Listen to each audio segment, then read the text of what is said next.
sa atong mga bisita, ginikanan, sa atong mapilanggaon nga principal, Ma'am Pralin Leones. Sa tanan nga completers mayong aga. Ang akong na-experience sa pag-eskwela ko sa ALS, bisan ano ako kasako sa trabaho sa balay, akong gigintagaan sa oras ang akong pag-eskwela. Gipilit ko akong pagkulingon, gidula ko amat-amat ang akong liya tungod may edad na ako. Gusto ko madugangan akong nahibaluan o kung kaalam. Kapasalamat ako sa maglanggaon kong asawa kay Ma'am Sisa at sa among bata. Kaya sila ang nag-udyok sa akong makaeskwela. Sila gid ang akong inspirasyon para matapos ko ang akong junior high school sa bulit sa ALS Granada National High School, Ballesteros Extension. Nagapasalamat na ako sa akong tanan nga ma'am kag sir sa ALS padama ko sing natun-an. Kapasalamat na ako sa atong principal kay Ma'am Pralin kay always gate nagasupport sa among nga ALS learners. Ilabi sa tanan, nagapasalamat ako sa mahal nga Dios sa guidance kag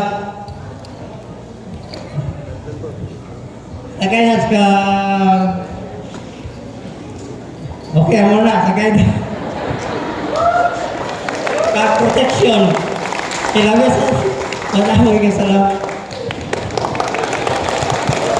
Thank you, Ginoo Romeo, no? And then, dapat gate para yun do next senior high school naman. Another message will be delivered to us by Miss Aileen Buluhabo, Alternative Learning System Completers.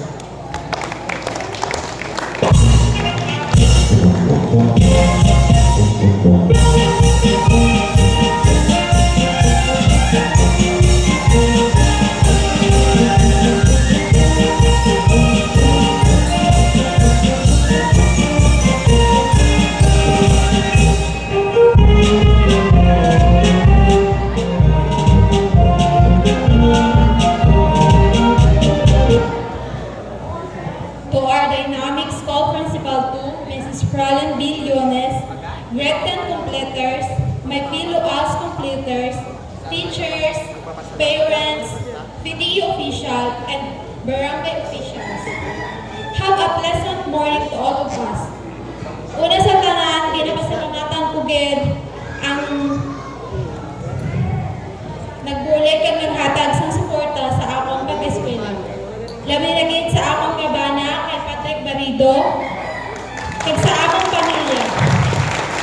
Amo man sa akong mga ALS teacher, kag sa akong junior high school ALS advisor, kay Ma'am Divan Grace Digala. Labi sa tanan, sa atong gwapa nga principal to, Mrs. Pralin Billones, madamo gid na salamat sa imo mga suporta. Ako hindi pangod sa inyo, wala ako subok sa ibabaw sang stage na magabaton sang akong diploma. Sang una, parehas man ako sa inyo nga nag-eskwela diri sa Ballesteros. May mga handog nga wala ko man naabot. Wala ako nakatapos sa eskwela, bangod ta magid kapigadong akong pamilya. Kag siyang kami ka magululutod, kag ako ang subang.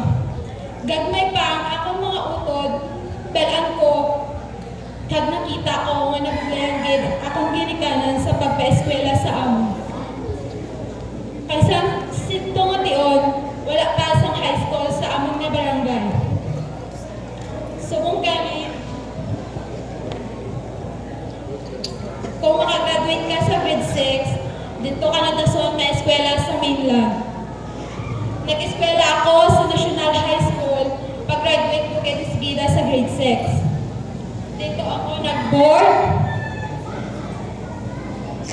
Wala sang ginikanan sa luyo, wala may nag-atipan sa ako sa edad nga 12 anyos. Naging independent ako. Pagkatapos ko grade 7, naguntat ako kay bangod. Hindi gid nasarangan sa akong ginikanan ang gasto. Gani nag-obra ako sa tawo sa edad nga 13 anyos sa sulod sa isa man ka tuig. Pagtipon ko kwarta, naguntat ako sa obra, kag nagdesisyon naman ako nga mag-eskwela liwat. Sa akong pag-eskwela, naka-eskwela naman ako sa Deacons, sa Carles. Ang nag-working student ako sa Corbera Funeral Home. Wala man ako nakatapos sa eskwela, kaya kinahanglan gid sa akong pamilya ang kwarta. Nag-obra naman ako liwat sa Iloilo, kag Manila. Sa edad ng 15 anyos kag 16 anyos.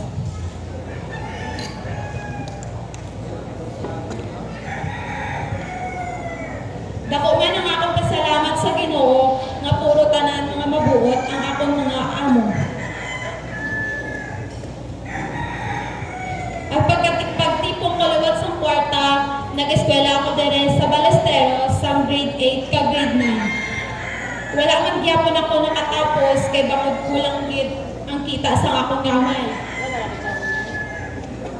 Gani isang tion nga ginbaton dire ni Mac Pralen ang ALS, nagbalik ang akong pagsalig nga matapos ko gid ang akong pag-eskwela pati na ang akong mga handog. Paagi sa programa nga ginhatag nila para sa amon. Sa pag-encourage, day ma'am nga kung na-eskwela, wala gid ako nagduwa-duwa nga magpa-enroll. Gani, tanawan nyo kami subong. Ari, nag-aatubang sa inyo kag ipakita, kabiskan may pangabuhi na kami. Hindi sila hadlang, kundi isa ka-inspirasyon para sa amon nga maabot namon ang amon mga handog. Sa liwat, madamo gid na salamat sa tanan ng mga teachers nga nagbulig sa amon. And congratulations to all of us, and God bless us all.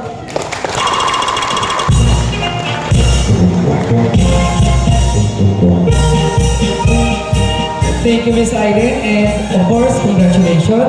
And lastly, another message from Miss Shirin Claire Segovia, Alternative Learning System Co-Leaders.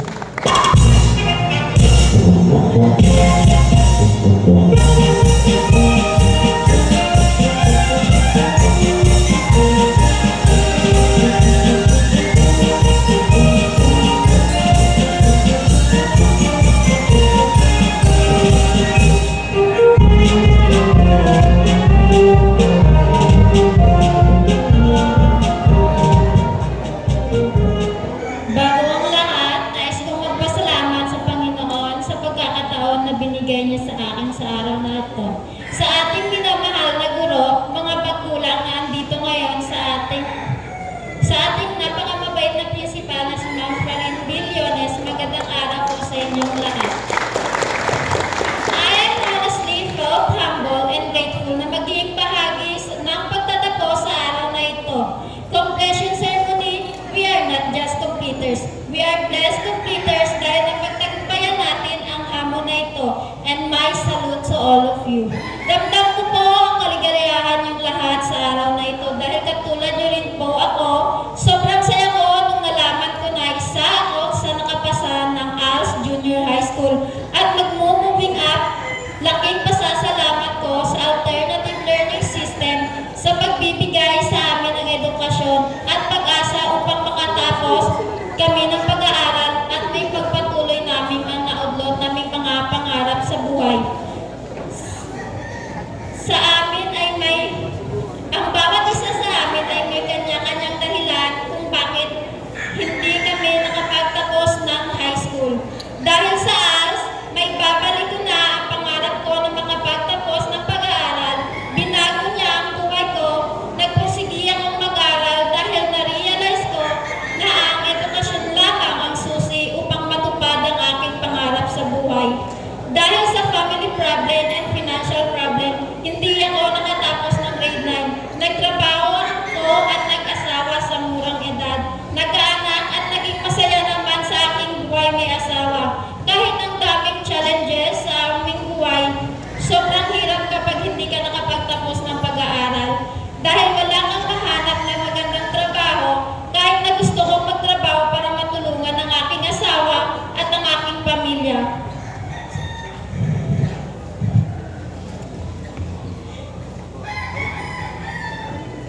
Sa kabila ng hamon ng buhay ko,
work for it. Kung nakaya ko, kakayanin niyo rin po. Completers, I prayed for your successful journey na lahat tayo ay makapagtapos ng kolehiyo. Maraming salamat po. Congratulations and God bless to all.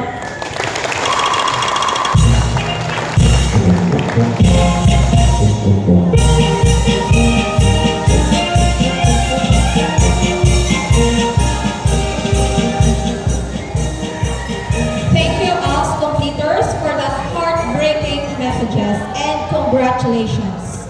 And now, Mrs. Fralin Billones, Principal 2.